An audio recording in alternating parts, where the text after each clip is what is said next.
Throw a brick at a homophobe for me. Happy Pride. Y'all, we're only like a week into it, and I am already so ready for Pride Month to be over. Pronoun of the day is slugs. Welcome back, guys. We're gonna react to some kind of absurd woke Pride Month themed TikToks in this bonus video. You guys like watching me suffer and lose brain cells reacting to all this delulu, so buckle up, make sure you're subscribed if you aren't yet, yada yada yada, and prepare to lose some brain cells with me, because some of these are pretty ridiculous. Up first, we have a lovely threatening message. I swear before God in heaven, the first person that comes out saying that they want a straight pride this year is getting a fist to the goddamn face. Oh? I'm still not over what happened to Matthew Shepard back in the 90s, but if you want to talk about something that happened more recently, Jonathan Joss was just killed in front of his husband and the remains of his home and his dog for being queer. If you want to know about the whole story, go on and Google it. I don't have the heart to talk about it right now. If you don't understand why gay people still need pride, then you're not paying attention. People are dead. And if you come into my comments today with some shit, you're getting blocked and reported. I don't have time for that crap today. Throw a brick at a homophobe for me.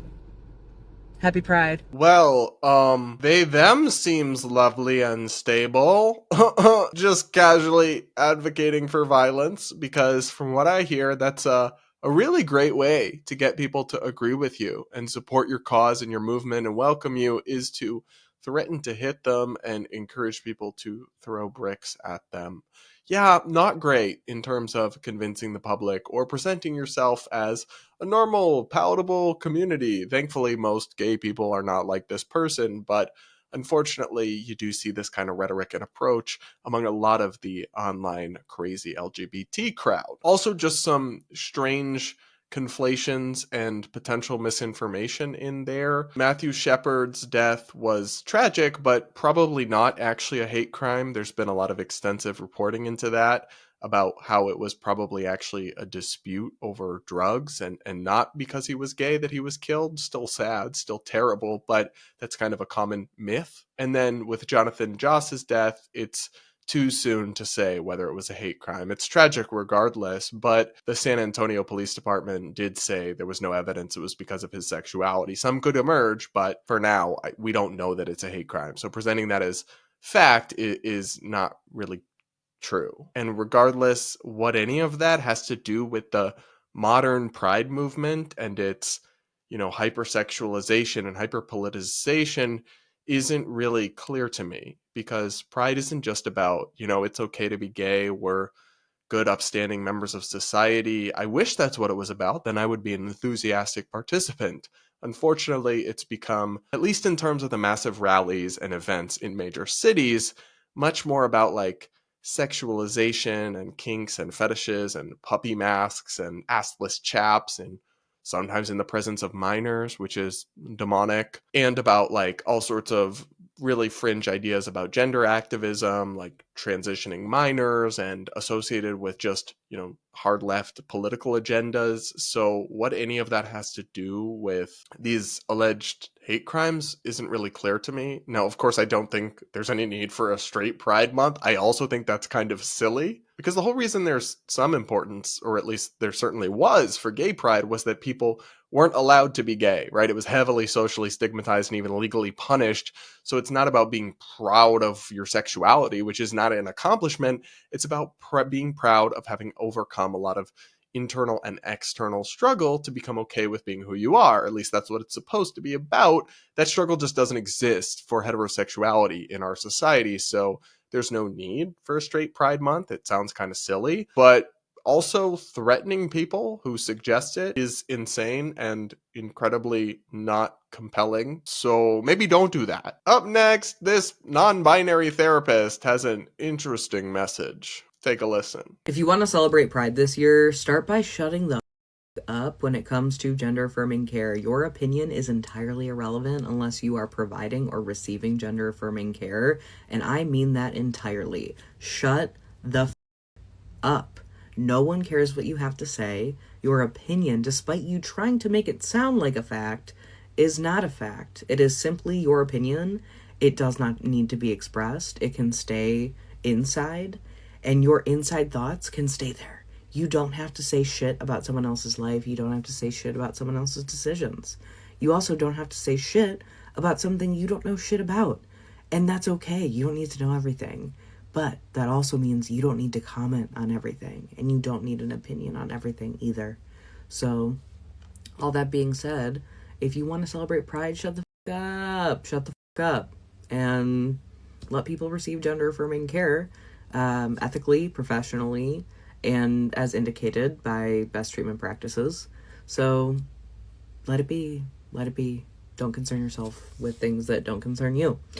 And shut the fuck up. Yay! Happy Pride, you're welcome. Well, she seems lovely. And guys, she swore a bunch of times, making my job editing this video much more difficult, so thanks for that. So, swearing a lot means you're right, and when you speak into the camera in a really condescending way, you must be correct. Oh wait, that's not how basic logic or argumentation works. Other than that, great job. Now, of course, I would almost agree with this logic, at least as it's applied to adults doing their own thing on their own dime. If you are an adult who identifies as trans, as far as I'm concerned, you should have pretty wide latitude to do what you'd like with your body.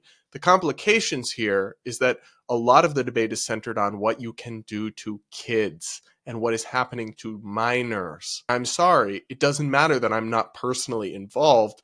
I am going to speak up and speak out against irreversible medical transition of minors who are far too young to truly understand or consent to the ramifications of a lot of these medical treatments without much evidence, not high quality evidence behind them, that can cause lifelong sexual dysfunction and even infertility. Yeah, I have a problem with that being done in my name and being conflated with my rights, and I'm going to speak up about it even though it doesn't directly affect me. I mean, that's a pretty selfish and self-centered way to even view the world or view politics, but I am. And you're not going to bully me or people like me into not speaking out when, like it or not, it is being lumped in with us. So we have a right to an opinion. And a lot of the people who are confused about their gender and being pushed down this medical path by well-meaning perhaps, but deeply misguided medical and psychological professionals like this individual are actually just feminine gay males or masculine lesbian females who,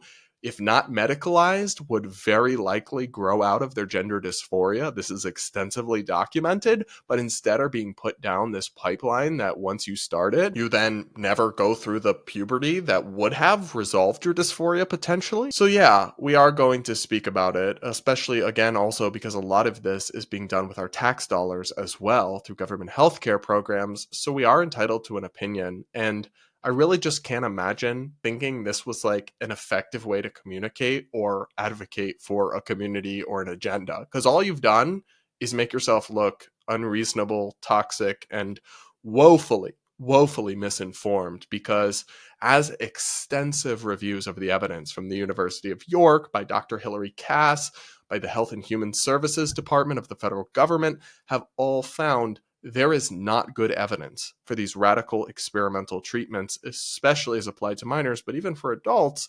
Now, for adults, it's your body, it's your life. I don't care, but don't gaslight us, and don't think that cussing at us and condescending to us is going to make us back down and just let you win this argument and this debate in society. That's not happening. Next, the TikTok hate for JK Rowling is getting even more unhinged. Take a listen to this. At this point, engaging with Harry Potter in any capacity is an act of aggression against trans people. No nuance, no further discussion, full stop, period. Because of rhetoric from people like JK Rowling, and specifically JK Rowling, my partner cannot get a passport anymore and may not be able to vote in the next election thanks to the SAVE Act that is being passed. But sure, it's real cute that you still care about which Hogwarts house you would be in, you selfish transphobe. Well, what about separating the art from the artist? That is a term from literary criticism. Are you writing a graduate thesis about Harry Potter? No? Well, then it doesn't apply to you. Maybe in a few decades, once that is dead, we can have a discussion About the artistic merits of Harry Potter, there aren't many. Spoiler, she's a terrible writer on top of being a horrible person. But right now, that's not the case, and you're doing active harm to a marginalized and directly threatened community. Hey, so this is unhinged. This is scary. You seem unwell. It's also just like fundamentally not true. When a person goes and engages with Harry Potter in some way, like God forbid you pop in a DVD you already own and watch or stream something, you're not harming a trans person in any way. First off, even if let's accept for argument's sake that JK Rowling really is this like vicious transphobic person and funds anti-trans causes and all that. I mean, there's nuance there, but let's accept that. She has unlimited money. She's one of the richest people on earth. No matter what like her royalty checks are or aren't from people continuing to consume the Harry Potter content or engage with the Harry Potter universe makes no difference whatsoever to how much money she's going to give to various causes or groups. She has basically infinity money. She can give them however much she wants. It makes no difference at all. So then you are just depriving people of something they enjoy that's not political, that harms trans people in no tangible way whatsoever, and being a massive woke scold and buzzkill and just trying to ruin fun things people like. How is that a good way to advance a cause or advance a movement? It's honestly beyond me. And just like this bullying, aggressive tone, plus like the weird misinformation about the SAVE Act, that's not a thing. I debunked it in a full video on my YouTube channel. And also the idea that JK Rowling has anything to do with that legislation passing in America is a stretch beyond belief, even if he was accurately characterizing this legislation, which, to be clear, he's absolutely not. The whole thing is just unhinged and, frankly, kind of scary. So maybe try to relax and step outside and maybe touch some grass. That could be good. A little grass touching soon. Now here's one gay TikToker's video about Pride Month that I actually liked. Take a look at this. All right, you're probably going to want to cancel me, but it's fine. It needs to be said. Who did this? Like, what gay approved this? We need to talk. Because, like, at this point, we're losing our touch, okay? Like, the whole point of the rainbow is that it has multiple colors, so it makes it all-encompassing. And, like, listen, I thought the rainbow was tacky already. And now we need to, what, add in the Lakers fans? Guys, we already had purple and yellow. And now what, we have shapes? What, to represent that we're all different shapes and sizes? I'm losing the plot, like, for real. And I don't really get why we added in the baby pink and the baby blue. I thought the whole point was, like, we were trying to abolish gender, and yet we picked two colors that represent the two most controversial genders, boy and girl. Sorry if that offends you. Now listen, I don't want to take away anybody's experience, because like everybody's experience matters, right? They're all valid, but I just have to say, some of you have too many damn experiences. He ate. He absolutely cooked. He spit nothing but facts. That thing, that monstrosity that is called the progress flag or whatever, is so hideous. Just from a graphic design point of view, it is diabolical that that is associated with gay people, because we are so much, as a group collectively, tend to be so much more stylistically adept, and just that is so ugly. And I totally agree. It's so pointless. It's so dumb. The whole point of a rainbow is that it already includes everyone, like the spectrum. So you don't need stripes for black and brown people. They're already included. In when the rainbow represents gay people, that's black, it's white, it's purple, it's orange, whatever. The idea that you need extra stripes for them, or the idea that like you need intersex and asexual colors and all this other stuff that really, especially in the case of intersex, is just like a rare genetic medical condition, not an identity or a sexuality. It's just a bizarre conflation. And I only disagree with one thing this dude said when he's like, yeah, of course your experiences are valid. No, some of y'all's experiences are not valid, actually. Sapiosexual is not a thing. Cupcake gender, not a thing. Neopronouns, not a thing. And part of the problem with this progress flag, beyond the fact that it is a visual war crime, is that it lumps in all this other highly dubious stuff with gays and lesbians and bisexual people. And it's like, at some point we have to have an honest conversation about the fact that the stuff they keep adding is dragging this whole category. I don't even call it a community, because it's really not. this whole category down, not up, down. And so now when I see somebody flying or representing the original rainbow flag, I'm like, oh, that's low-key a based gay person. like that's a gay person who's not with all the woke shit.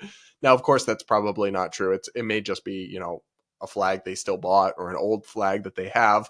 But I find it funny, and I think we should make the old rainbow flag like a secret symbol of resistance from within the LGBT category of like, we're not with all that other stuff. So we just do the old-fashioned regular rainbow.